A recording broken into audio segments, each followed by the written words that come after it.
Hello, y'all. Welcome to our latest live. I'm so excited because today we have a really special guest. Her name's Nia Franklin. You guys know her as Miss America 2019. She's a great friend of mine, and one of the things that I've admired about her lately is that even though we've all been like stuck indoors and it's hard to be productive, she has been so productive somehow. She's been working on a lot of projects lately, and so we're going to talk to her about the projects that she's been working on and also how she's been able to be so productive. Like we need some advice. We need your advice, dear. So while she's logging on, make sure to drop your comments into the, or not comments, but questions into the little question box at the bottom, because there's so many comments sometimes that I end up missing them. And obviously I want to be able to see what your questions are. So, oh, you guys are logging on. Hello, Carmen is so cute and cats. That's such an adorable username. Okay, so I see Nia logged in here. So excited for this, and also just so excited to hear more about like everything that she's been doing, because I've seen like what she's put on social media, but not hello. Hi, good How morning. are you? I'm fantastic. How are you? Good, girl. This lip color on you, my gosh. Thank Yes. you. Oh, yes. So I've been telling everybody that you've been so productive, even though we've all been stuck indoors. I have not been that productive, not Girl, even close to bye. that productive. Every time I talk to you, you're like, yeah, I've been working on this new project, and we're getting this done, and this is coming next, and we're selling these things. And I'm like, give me advice. Tell me about your life. So people are starting to drop in questions, but before I get to you guys' questions, first, you guys may know that Nia and I are both originally from North Carolina, and right now we're both in New York. And so it's kind of cool that like we're both North Carolina girls, but we're here. How much time have you spent like at home, and then how much time did you spend like being back here in New York? Well, I actually spent a lot of time in North Carolina at the beginning because I was actually already there doing a production of The King and I. I was doing The King and I with the Piedmont Opera.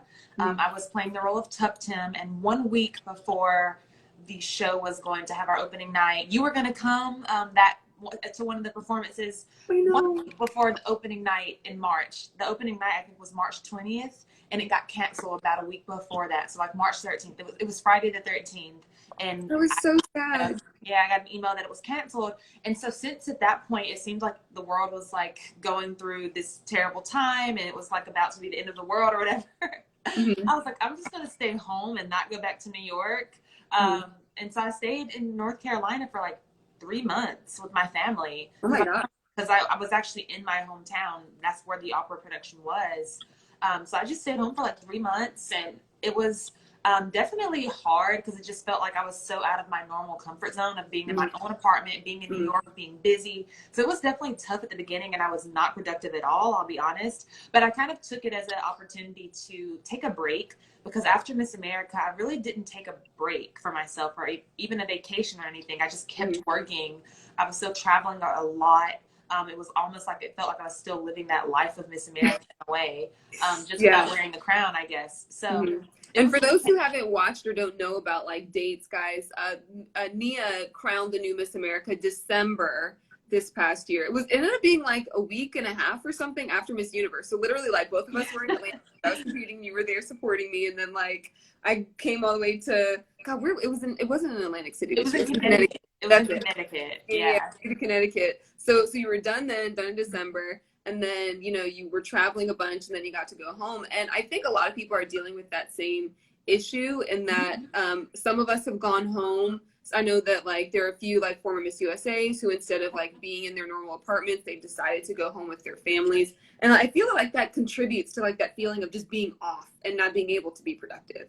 Yeah, because you don't feel like you're in your own comfort zone or in your own space. Yeah. And it's just, I feel like for me, like I know when I'm in my apartment, I know where things are. Everything has a place. Everything has a purpose. And so when you're like a grown woman and you're going back to like only having a room at your parents' house, it's like, I don't like the coffee machine right here. I like it right here. I don't like to eat this every day. I like to eat this every day. Like, so it just, it doesn't feel the same. And so it ends up for me feeling like I'm in some sort of like a vacation mode, because I'm not in my own space, which leads to you feeling like you can't be productive, because it's like, oh no, I'm on vacation. Like my mom's cooking for me. Like I don't have to cook. So it's like room service. I'm on vacation. So So Yeah. Yeah. And you that's don't feel why like it you have can to be wake up hard. early because like none of us are really on like a regimented schedule. We're not traveling that much anymore. I mean, it's really, really different. So how did you break out of that? Because, you know, obviously you're working on a lot of projects. We were talking about your projects. How did you get out of that, like, hey, this is like a vacation, to, okay, I'm going to get to work and be productive?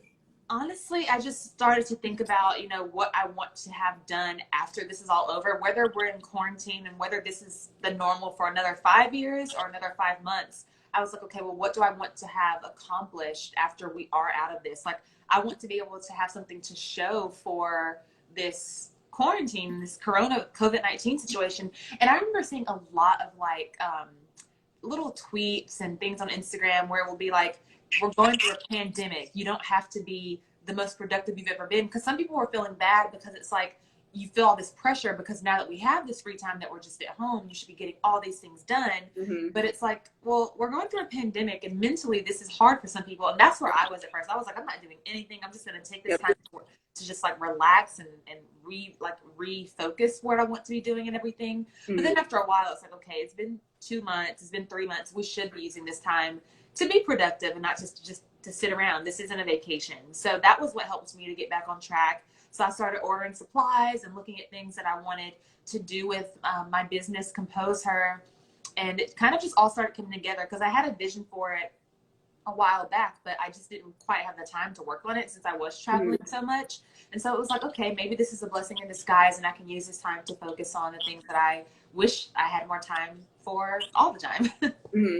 Exactly. And I totally agree. And I think that's where I was. I feel like that's the mindset I had like at the beginning of the pandemic, was like, because I think like I realized that things were starting to break out when we had an event that I was supposed to go to and it got canceled. It was like this huge concert, and like it was like the day of, and I was like, am I supposed to be going? Should I jump in the shower and do my makeup? And then they were like, nah, you're not gonna go. And then like I started like a bunch of other events started to get canceled, and like my travel started to get canceled, and I was like, okay, well this is good because I can focus on my blog.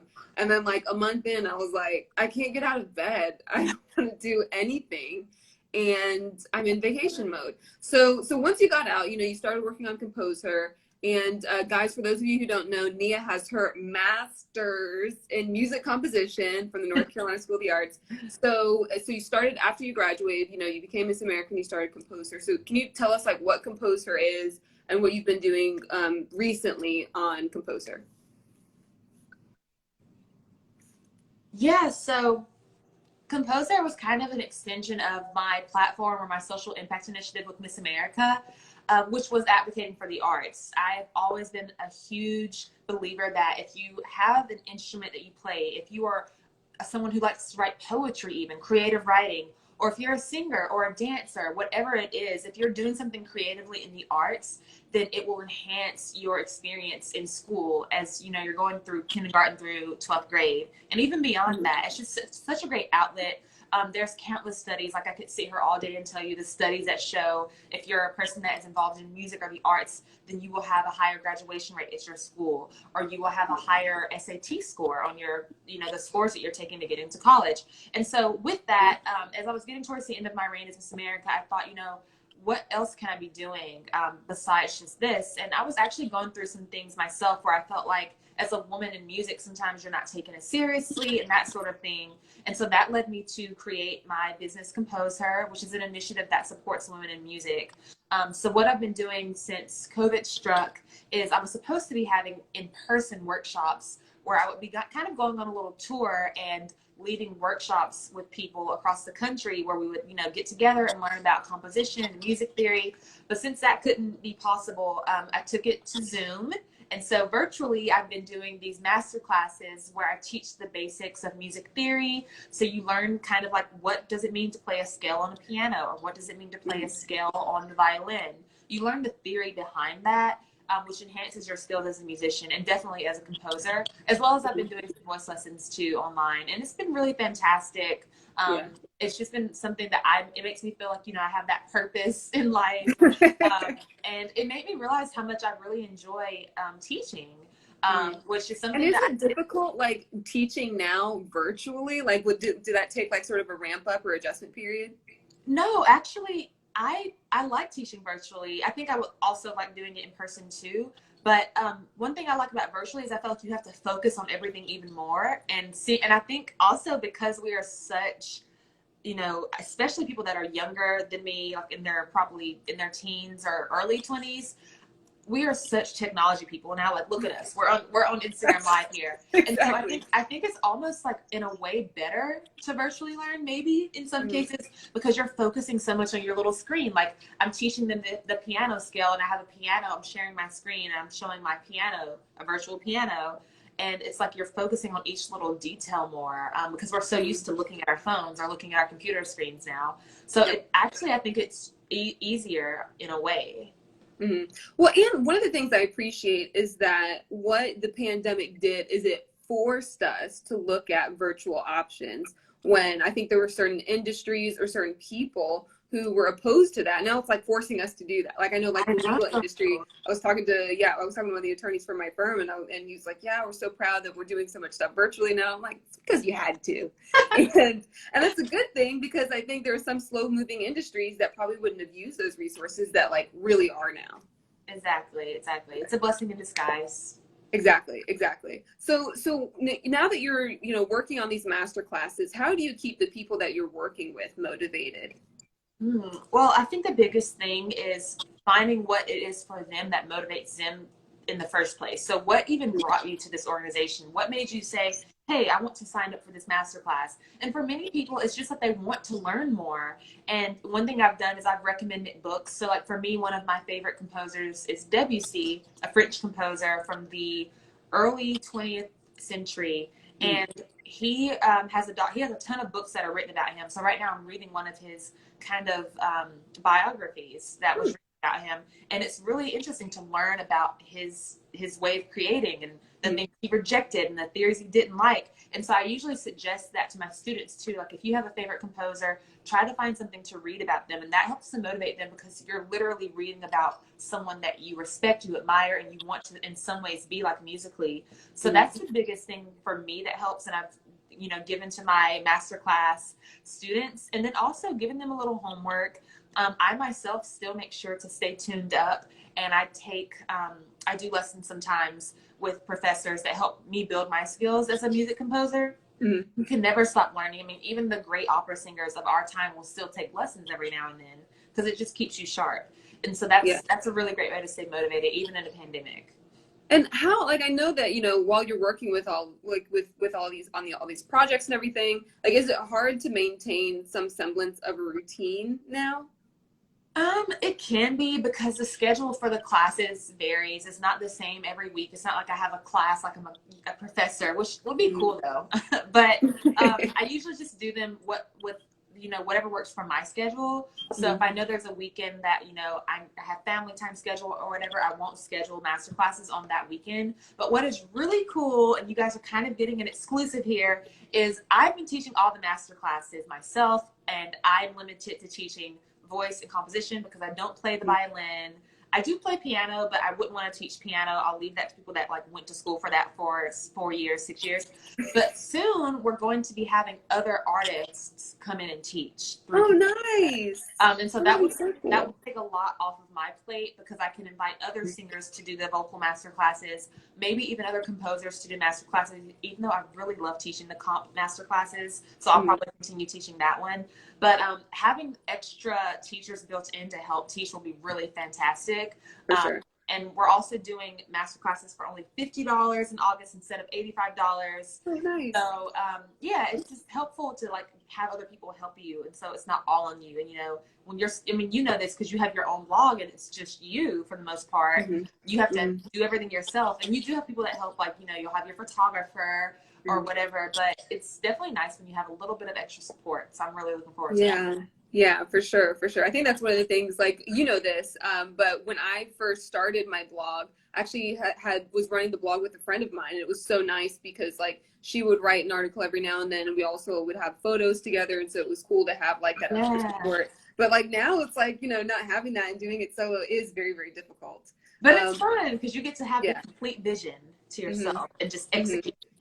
Exactly, exactly. Well, and I think, you touched on an important point, like including other people in the process and accepting help. And I think a lot of that is important, especially when, we're trying to stay motivated and trying to stay in like a positive headspace. I mean, a lot of us have talked about, mental health and self-care. Like, what do you do to stay positive, and how does that contribute to you staying motivated and productive?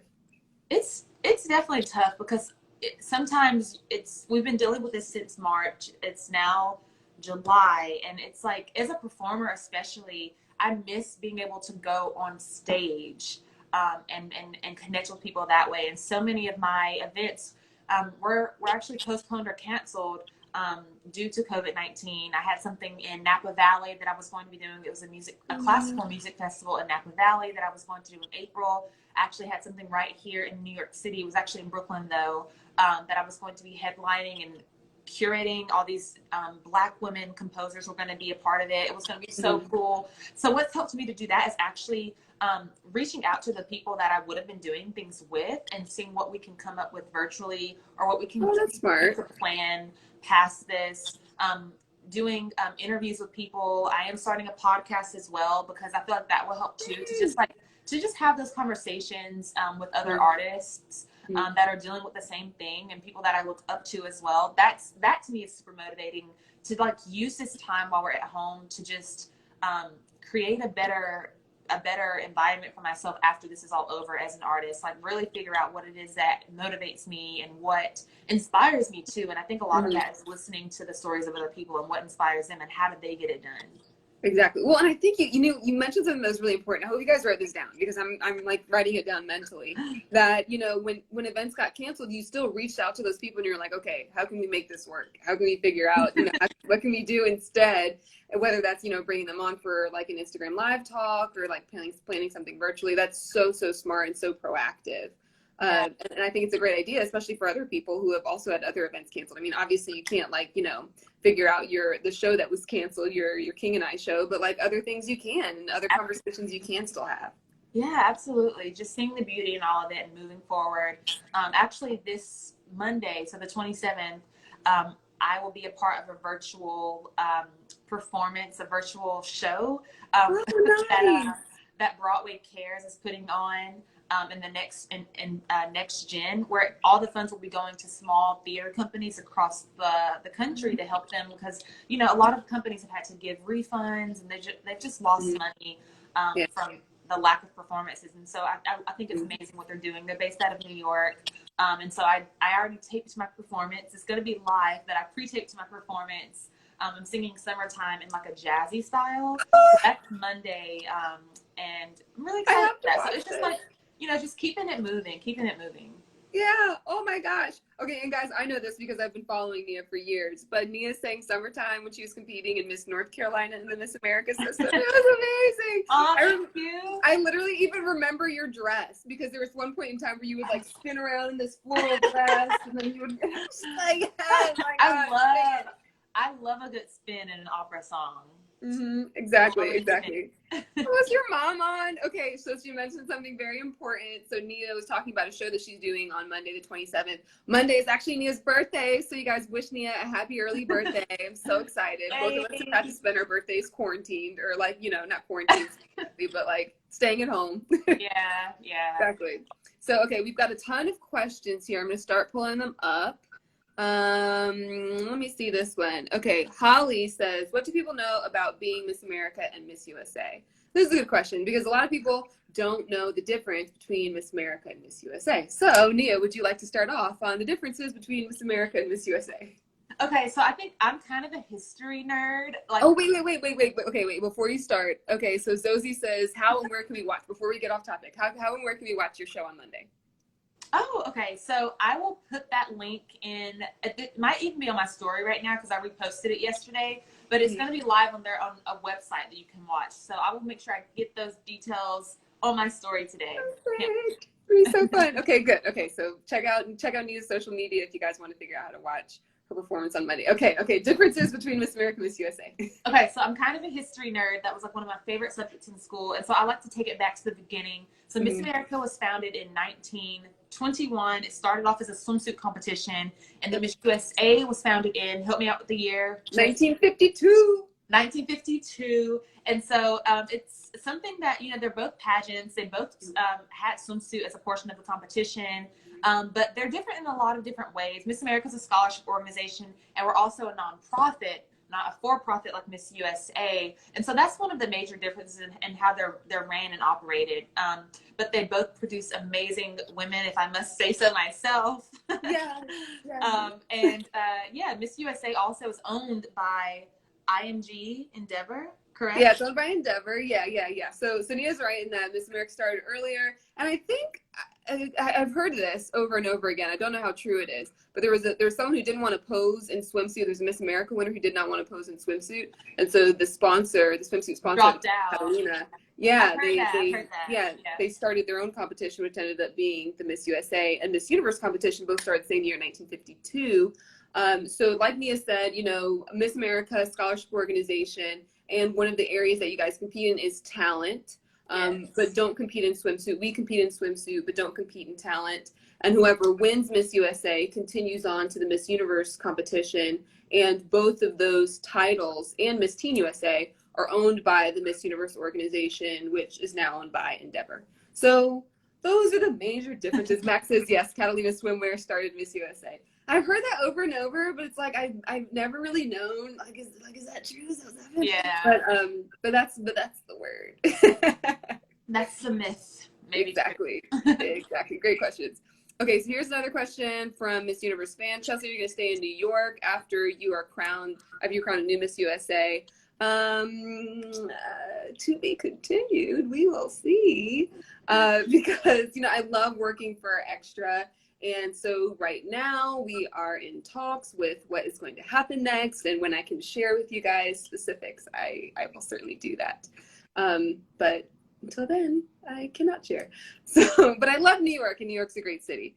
So I love being here. Here's another good question. Okay, so Real Brookie says, would you guys ever compete for the other organization? I actually have competed in both. So this question's mostly for you, Nia. Yeah. I met Cheslie because she was the outgoing reigning queen of the local pageant that I was trying to win, which was Miss Metrolina in 2016. So you were Miss Metrolina in 2015.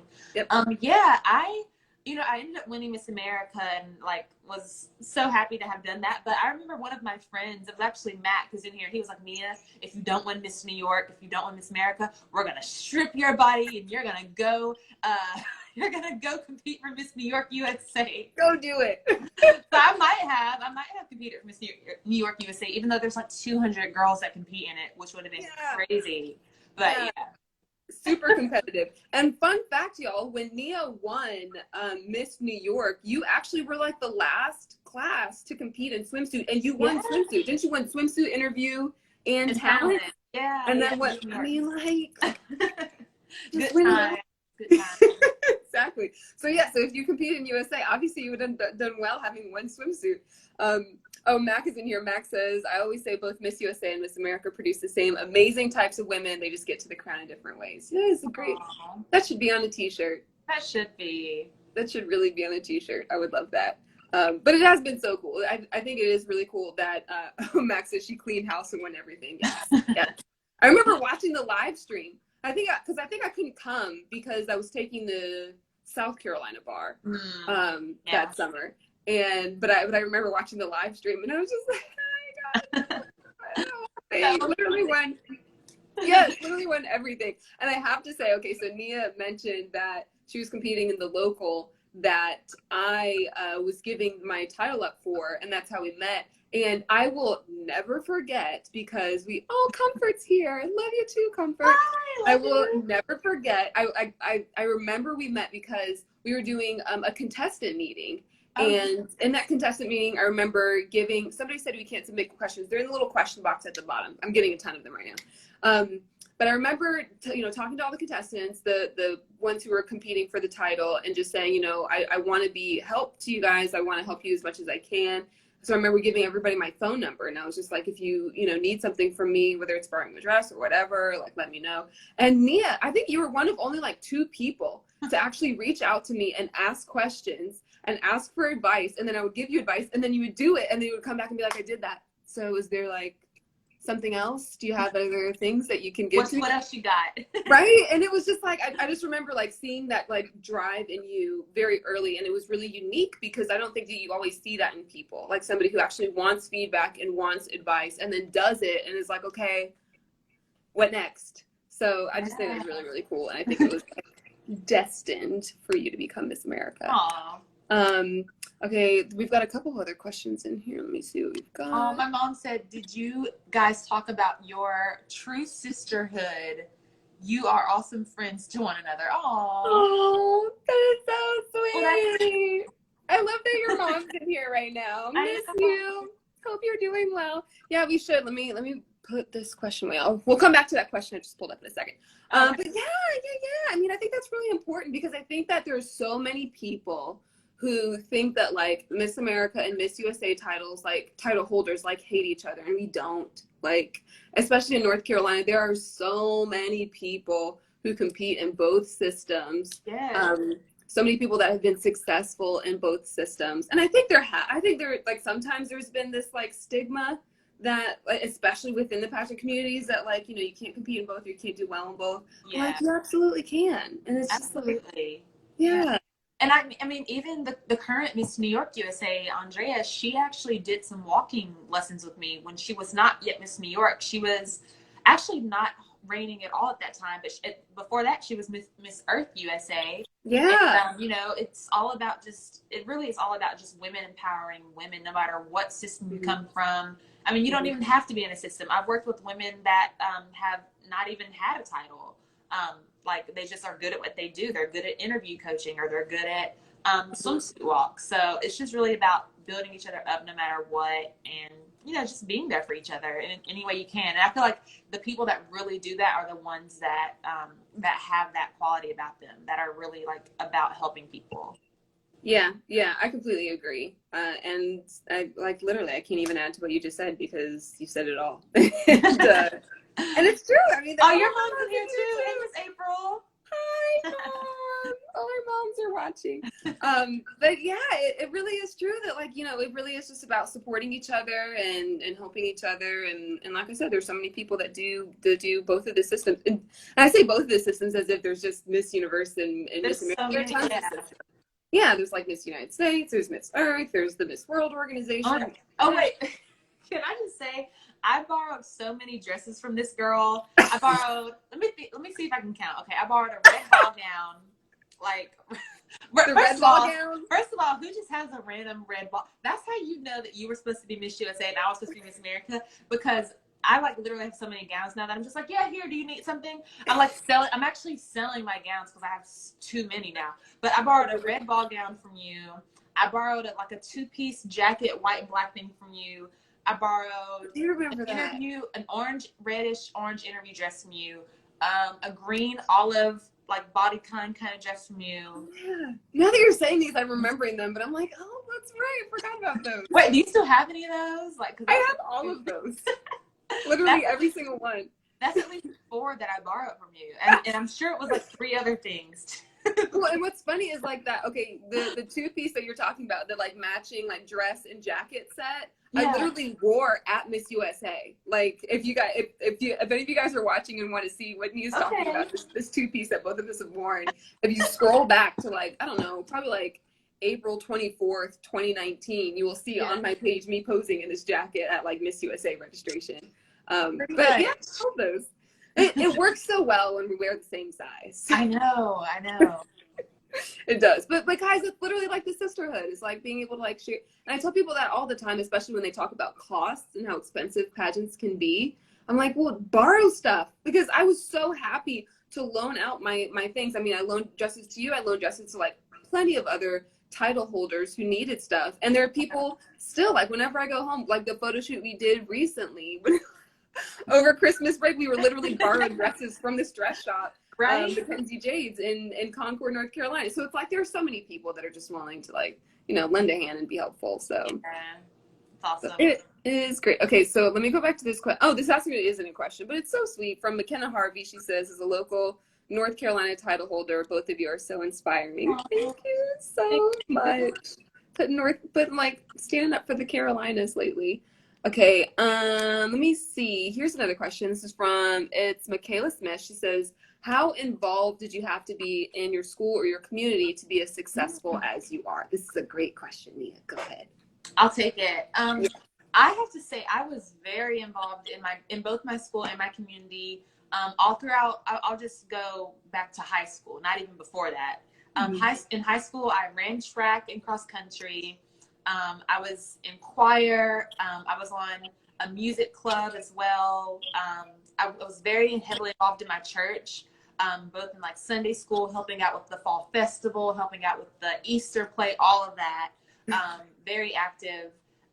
And with church comes community service too, just naturally. So I was very involved. And I think that helped me along the way, because I was already so, like, even with Cheslie talking about how I was like motivated and like questions, that was just kind of instilled in me from being a motivated person in general. Like I just always wanted to be the best that I could be. And just, be involved and help people and be around people. Like that was something I really enjoyed at that time in my life. And I still do. It's a little different now that I've gotten more mature, but I still like to be involved in my community and do what I can to help. And that's just, it's really a lifelong lesson, which I think is why these organizations are so important, because they really do build not only lifelong friendships, but lifelong lessons and ways of thinking about how you can be a help to your community. Exactly. I agree. And I think there are so many people sometimes who end up getting overwhelmed when they become title holders, because you're always busy. Like I remember when I was, even before I was Miss USA, when I was Miss North Carolina USA, I was like driving all over Kingdom Come. Yeah, I was like I was still working full time at my law firm. I was still preparing for Miss USA. And it's a lot to have on your plate, but I think you deal with it better if you've already always been involved in things. You know how to balance, you know how to deal with that stress, you know how to just like get through it. And I think you learn so much about yourself, because like for me, I think had I been in North Carolina, had I won Miss North Carolina, well, that would have been a different story anyway, because when you win Miss North Carolina, you have to quit school, you have to quit your job, you can't even do all that, which it allows a lot of free time. But I think when you did what you were doing, it prepares you. You really are ready for that title, because you've had to juggle all these things, which is literally what it is to be a national title holder. And when I say you have to know yourself, for me, living in a brand new city, living in New York, I think I had just celebrated a year anniversary of living in New York when I won Miss New York. I had only been there for about a year. Really? And so for me, I knew living in New York, not having a car, having to take public transportation, it wasn't going to work for me to work full time and prepare, because it's just, you're sitting on a train sometimes for an hour and a half to get back home, and it just wasn't plausible. So I actually quit my job and became Miss New York full time, which actually I was juggling a lot having to do that. So it worked for me. So you just learn so much about yourself and what you can handle, what you have to do to make, to make a good little environment for you to success. Yeah, I agree. I completely agree. I didn't know that you only lived in New York for a year then. Wow, that is crazy. So I remember visiting you, and I was just so excited that you were there. I was just like, You came to visit me when I had only been living there for like 6 months. Oh my God, I didn't know that. That is crazy. And it's funny that then you won, and then you go on this trek as Miss America. It's like leaving the city. This is a good question from George H.R. Diaz. He says, would MUO consider having Nia as one of the judges for the Miss USA competition? I don't pick the judges, but she would have my vote if I did. Yeah, that would be so much fun. I know right? Cara did it last year, and Cara's a Miss America that crowned me, and she was a judge at Miss Universe. So she helped give us Zosie. So that would be a lot of fun. That would be a lot of fun. Exactly. It would be so cool. Okay, let me see what else do we have. Oh, wow, there's a ton of questions here. This is a great question because yes. Okay, Jasmine Bell says, did you ladies ever struggle with a phase of the competition? If so, how did you overcome that struggle? Yes. Do you want to take this one or should I? Sure, I'll go first. Okay. Nia Sanchez says, I think they totally would. Yeah, because you'd be a great judge. So yes, I definitely struggle with different areas of the competition. I would say when I first started, I hated onstage question. I still am not a huge fan of onstage question. Not that we should like eliminate it. I just like, I think it just makes me very nervous. And I think there were times that I hadn't done especially well on onstage question. I think that motivated me to like work extra hard at it so that I felt comfortable doing it and felt like I could deliver a great answer, even though it was still very nerve-wracking and scary and stressful for me. So I would say that like, yeah, especially like I've gone back and like and watched old videos of me doing old onstage questions, and it's trash. It's just terrible. So I'm glad that I got better, and I would say that that's probably like my least favorite part. You know what? I have to say for me, it was definitely swimsuit. Really? Not because I didn't feel like, not because I felt like I didn't have a good body, but it's because I'm very competitive. And so when I walk away from these competitions and I didn't win the swimsuit award, I'm like, you're like offended. Like, what's going on? I'm like, what's going on? But it was really a learning experience because it showed me that, you know, and I think this is a good thing, that it's not always about who's like the skinniest or who's done the most sit-ups. It really is about how you own that stage, and you can't just rest on how you look. And that's kind of a life lesson too, because I think so many times pageant girls or people that are attractive, you go through life and maybe things come easier to you because of the way you look, the way you dress or whatever. But when it comes down to swimsuit, the judges are like, no, if you're like doing this awkward chicken walk across stage, you're not going to win. So I remember like I oiled my body down with coconut oil, like crazy, like literally oiled from head to toe. And I was like, I'm going to show them these abs and these muscles. And they were like, what are you doing? So I had to like learn like the right way to do swimsuit because that wasn't it. So finally after losing swimsuit twice, no, I only lost it my first competition, Miss Metro Carolina. That's when I oiled my body down. And then when I went to compete the next 2 times, I won swimsuit both those times because it was just more about showing that confidence and not coming off cocky either. I think that's a huge thing too, to be confident, but not to think you're better than anyone or anything like that. And make sure you keep it in check. So, yeah. Yeah, I agree. Your mom's laughing at the chicken walk. The chicken walk. But I do remember when you oiled your body down. And I was like, it's like a bodybuilding competition. I mean, if it was, you would have won. But I'm the same way. The first year that I competed in the Miss America organization, I competed in 3 different locals and won on my 3rd try. And in each of those 3 locals, I never won the swimsuit competition. Which is crazy to me. I'd never. Didn't win a single one. But it's because you're right. Like, it's not about like who's got the best body or who has the most abs. It's literally like who, you know, walks on the stage and has presence and poise. And I just didn't have that when I was first starting. So, you guys, it would be terrible to just look back at the pictures of me competing. It's really awful. Okay, it was another good question from Gammarie, maybe. Did you both have coaches in your pageant journeys? Nina, you want to talk about yours? Because one of your coaches is on. Yeah, I had so many like coaches. I like to more so refer to them as mentors because coach just sounds like I'm like a football player, and I'm not. So my mom was a huge influence on me. She did a ton of like interview stuff with me, just like working with me because out of everyone in my life, she knows me the best. Like she birthed me. My godmother, Lynetta Bartley, also was like Team Nia. Oh, she's on here. And she's on. She literally just hopped on. Yeah, my godmom drilled me. I remember one time we were working. This was my 2nd year at Miss North Carolina when I won talent because I didn't win talent my first year at Miss North Carolina. Which blows my mind. Girl. But we were working in the Stevens Center, which is like the biggest auditorium. It's where the Piedmont Opera would have been had I actually gotten on stage before it got canceled because of COVID. But we had actually gotten my university to let me get in there for like 5 hours for 2 days straight and practice. And my godmother was in there drilling me on swimsuit walk. Like, because, you know, people can see, even if you're not a swimsuit coach, you can kind of see what someone looks like and just having that person give you feedback. So I did that with her and as well as on my talent. And then I won. A ton of people. Your mom did some interview coaching with me. I remember we did like a mock interview. That's right. I forgot about that. Mac Hopper was a huge mentor of mine. He was like low-key my personal shopper, like everything. Like came with me to eyebrow appointments, hair appointments, facials, everything. So yeah, I've had a lot of people that have helped. It really does, I think, take a village. It takes a village. Mm-hmm. Yeah, I agree. And I think so. My thinking is different in that you said you refer to them as mentors because you don't want to think of yourself as like, you know, a football player. But like I think of them as coaches because I think there are so many girls who are afraid to say that they have coaches. They just want to go and they just want to be natural and think that, you know, there's a stigma attached to coaches or whatever. But I compare it to my journey as a track athlete, because if you competed, if you're about to compete in the Olympics, people would say like, oh, who's coaching you? And it would be fine for you to say like, oh, the great so-and-so who did these things. But for some reason, when you compete in pageants, people are like, oh, no, I didn't have a coach. I just did this on my own. So I like encourage people. I'm like, guys, like in any sport, like even if you're in business, people have mentors all the time. So, I mean, it's still a great word to use as a mentor.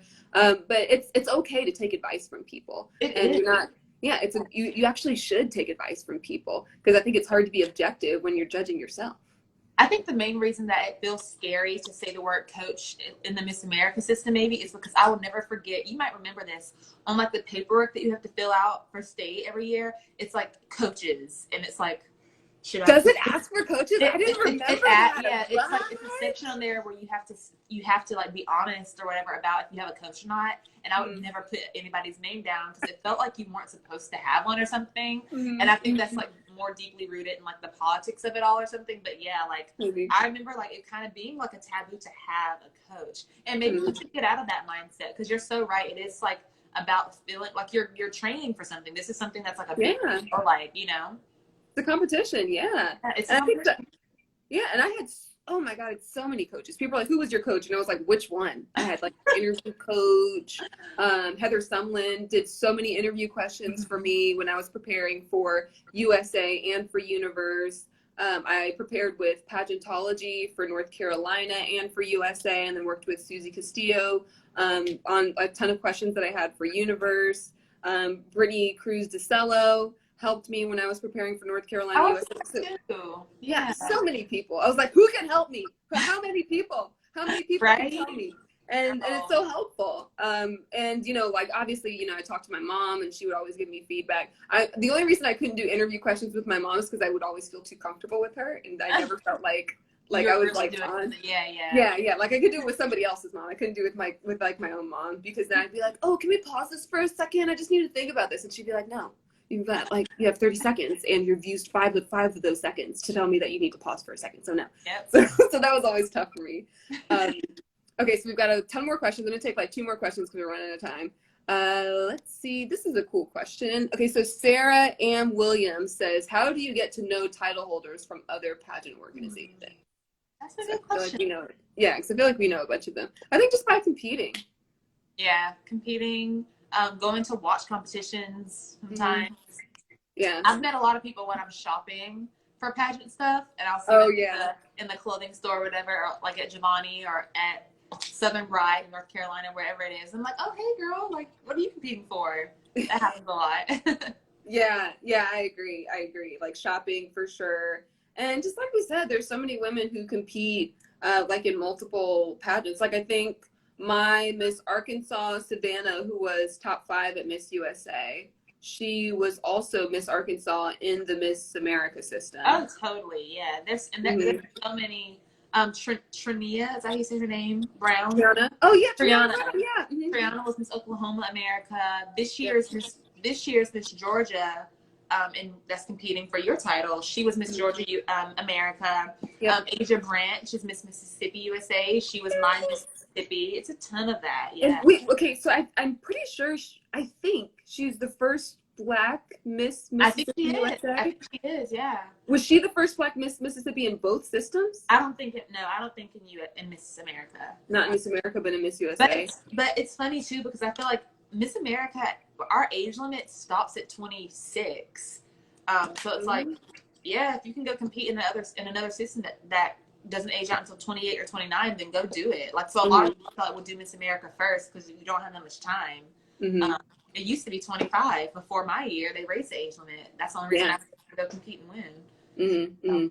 Oh, and Nia says, yes, I think so for Mississippi. Love her. Yeah. Because I feel like I read that somewhere, that she was like the first Black Miss Mississippi USA, which is really cool. Yeah. Okay, final question is actually from Love Chill Quick, because I like this question, who says, have you ever had anyone else do your makeup? If so, who?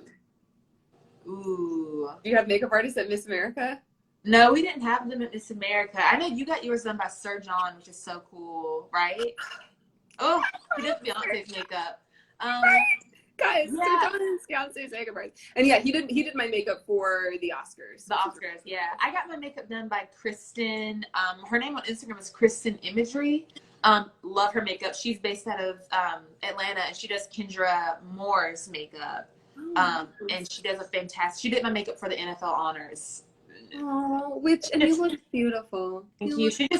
She knows how to do it for the camera. She's dealing with those brushes. So yeah, good. yeah. But other than that, I like to do my own makeup. Yeah, me too. I do prefer to do my own makeup. But we had makeup artists at Miss USA and at Miss Universe. Okay. But I mean, you can do your own makeup. So good. Your makeup was so pretty. Your crowning pictures from when you won Miss USA are so beautiful. Thank you. That was when I did my makeup too. Oh, you did your own makeup? Oh my god. Yeah. Because I mean, we have makeup artists, but there's 51 women, and so with I don't know how many artists we had. I think maybe we had like 10, if I had to guess. Yeah. So I think I just was like, I know how to. I like doing my makeup, and like prelims for me was like practice. And so I was like, I'll just do it. And then I think there were some people backstage who like touched me up. They would like add lip gloss and like add some blush because I never have enough blush. And then like we have a few artists that we use for like different photo shoots. One of my favorites is Yuko. Yuko's good, yeah. Guys, if you've ever had somebody do your makeup, make sure you have Yuko do your makeup at some point in time because she's so sweet. Outside of just doing my makeup incredibly, because I love how I look every time Yuko does my makeup. But she's just so sweet and so nice to talk to and everything. So her for sure. Well, we kind of got like sidetracked a little bit. We were talking about productivity and then we started talking about pageants, but you can't get away from pageant talk when you've got a Miss America and a Miss USA in the room. You just No. But, be productive while you're preparing for your pageants and if you're just preparing for life in general. And we'll be posting this live on the Miss USA story. So if you guys if you just tuned in late and you want to catch some of the productivity talk that we had at the beginning, make sure to check it out because Nia had some great advice for you and she's doing some amazing projects. So thank you so much, Nia, for joining us. Thank you for your advice and, sharing what you're going through, sharing all the projects that you're working on and how you're staying productive and just giving us some good old pageant advice because we love to hear it. Yay, thanks for having me. Yeah, absolutely. Great. We'll catch you guys next time. See ya.